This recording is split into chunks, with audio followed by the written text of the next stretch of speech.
بسم اللہ الرحمن الرحیم۔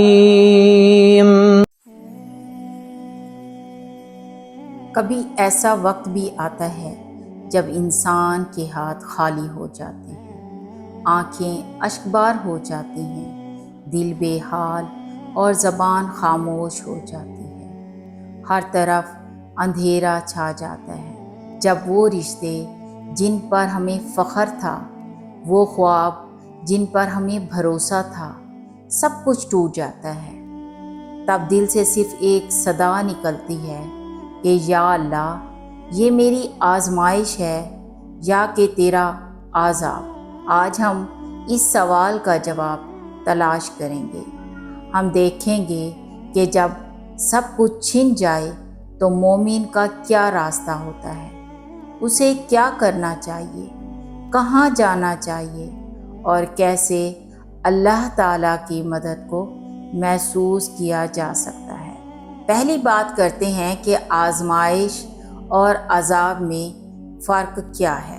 اللہ رب العزت قرآن پاک میں فرماتا ہے، اور ہم تمہیں ضرور آزمائیں گے، کچھ خوف، بھوک، مالوں، جانوں اور پھلوں کی کمی سے، اور صبر کرنے والوں کو خوشخبری دے دو۔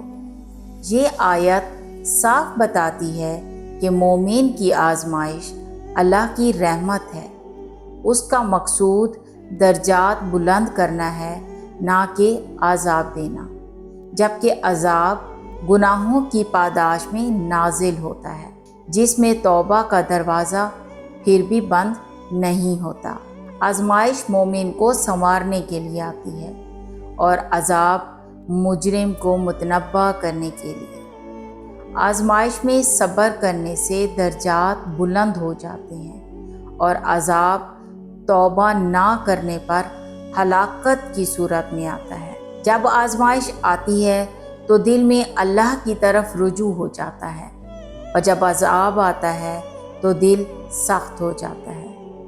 اب بات آتی ہے جب سب کچھ چھن جائے، جیسے کہ اپنی نوکری کھو بیٹھتے ہیں، رشتہ ٹوٹ جاتا ہے، صحت چھن جاتی ہے، بچے یا ماں باپ دنیا سے چلے جاتے ہیں، بدنامی، تنہائی یا غربت آپ کو گھیر لیتی ہے، تو لگتا ہے کہ زندگی جیسے ختم ہو گئی ہے۔ لیکن یہی وہ لمحہ ہوتا ہے جب اللہ سب سے قریب ہوتا ہے۔ اللہ تعالیٰ قرآن میں فرماتا ہے کہ کون ہے جو بے قرار کی پکار کو سنتا ہے جب وہ اسے پکارتا ہے۔ اللہ مضطر کی پکار سنتا ہے، یعنی جب انسان کی حالت انتہائی بے بسی والی ہو، وہ لمحہ، وہ وقت اللہ کے سب سے قریب ہوتا ہے۔ حضرت ایوب علیہ السلام کی ساری زندگی اسی سوال کا جواب ہے کہ مال گیا، بچے گئے، صحت گئی، بیوی بھی آزمائش میں گئی، مگر انہوں نے ایک بات نہیں چھوڑی۔ کیا نہیں چھوڑا؟ صبر اور اللہ کی طرف رجوع نہیں چھوڑا۔ انہوں نے اللہ سے کہا کہ مجھے تکلیف پہنچی ہے اور تو سب سے زیادہ رحم کرنے والا ہے۔ پھر پتہ کیا ہوا؟ پھر اللہ تعالیٰ نے ان کی ہر چیز کو لوٹا دی، بلکہ پہلے سے بھی زیادہ ان کو نوازا۔ جانتے ہیں، مومن کا ایمان آزمائش میں ہی چمکتا ہے۔ آزمائش میں انسان کے اصلی ایمان کی پہچان ہوتی ہے۔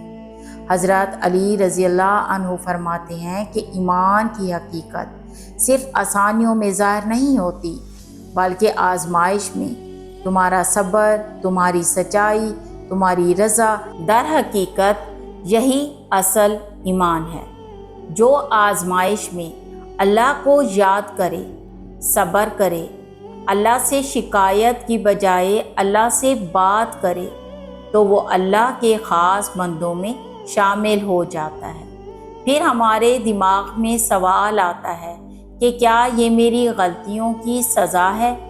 کبھی کبھی انسان خود سوچتا ہے کہ شاید میں نے کوئی گناہ کیا ہے، اسی لیے یہ سب کچھ ہو رہا ہے۔ اگر یہ خیال آئے تو فوراً توبہ کریں۔ اللہ تعالیٰ قرآن میں فرماتا ہے کہ بے شک اللہ ان سے محبت کرتا ہے جو توبہ کرتے ہیں اور پاکیزہ رہتے ہیں۔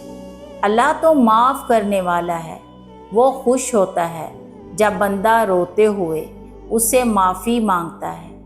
جانتے ہیں آزمائشوں میں اللہ کی رحمتیں ہی رحمتیں چھپی ہوتی ہیں۔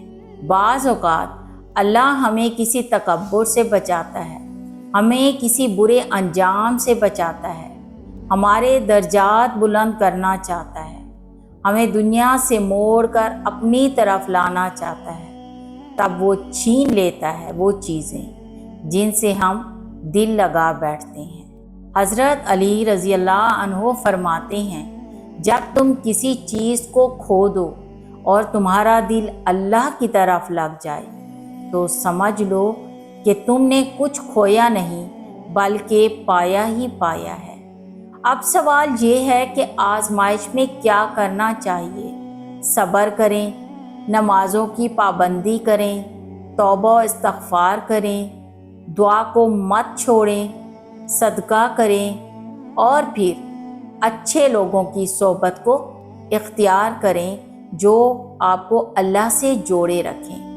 یاد ہے حضرت یوسف علیہ السلام وہ کنویں میں ڈالے گئے، غلام بنے، جیل میں ڈالے گئے، مگر ہر آزمائش کے بعد اللہ نے انہیں اور بلند کیا، یہاں تک کہ وہ مصر کے بادشاہ بن گئے۔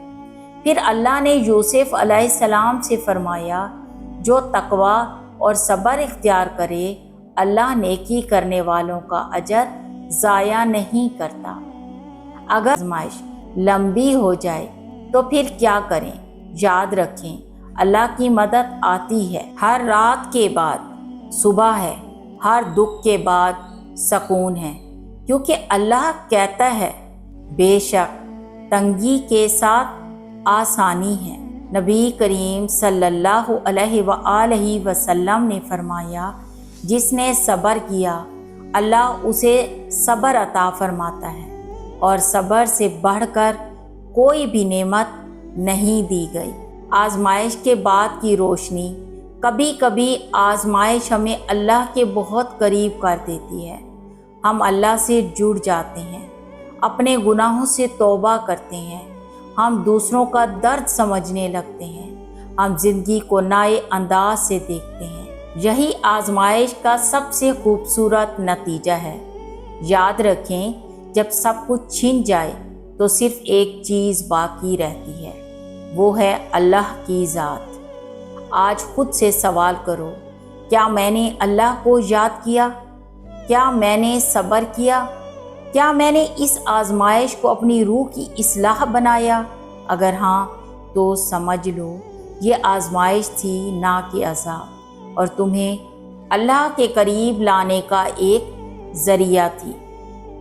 اگر آپ آج کسی آزمائش سے گزر رہے ہیں تو یہ ویڈیو آپ کے لیے ہے۔ کمنٹ میں یا صبور لکھیں اور اللہ سے صبر کی دعا کریں۔ اس ویڈیو کو اپنے عزیزوں کے ساتھ شیئر کریں جو زندگی کی مشکلات سے لڑ رہے ہیں۔ اے اللہ، جب ہم ٹوٹ جائیں تو ہمیں جوڑ دے، جب ہم ہار جائیں تو ہمیں حوصلہ دے، جب ہم سب کچھ کھو دیں تو تو ہمیں اپنا بنا لے، ہمیں صبر دے، یقین دے اور تیری رضا عطا فرما۔ آمین یا رب العالمین۔